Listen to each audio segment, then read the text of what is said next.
Embarquement à présent pour l'Allemagne avec une viticultrice gardoise bien décidée à se sortir de la crise.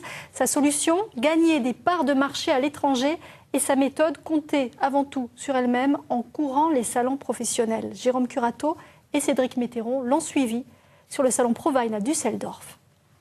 100 bouteilles. Non, un peu plus. 175 caisses exactement sur 4 palettes. Des cartons de vin en partance pour l'Amérique du Nord, l'Europe ou l'Asie. C'est presque devenu le quotidien de Fanny et François.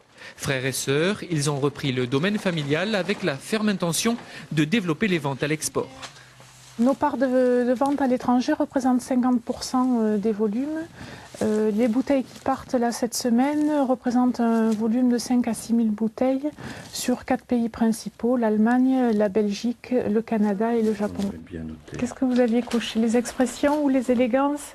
Pour en arriver là et exporter la moitié des 150 000 bouteilles produites chaque année sur le domaine, Fanny et François ne rechignent pas à accueillir les acheteurs potentiels.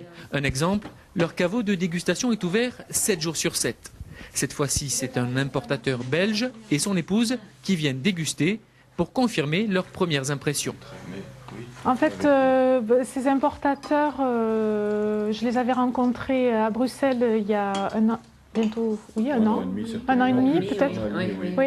Presque 2 ans. Ensuite, je les ai revus à Vigny Sud parce qu'ils sont revenus goûter le millésime suivant. Et là, ils reviennent, j'espère, pour une dernière fois avant la commande. Je suis un peu lent. Avant de conclure une vente, la prise de contact entre vignerons et des acheteurs étrangers se déroule souvent sur un salon.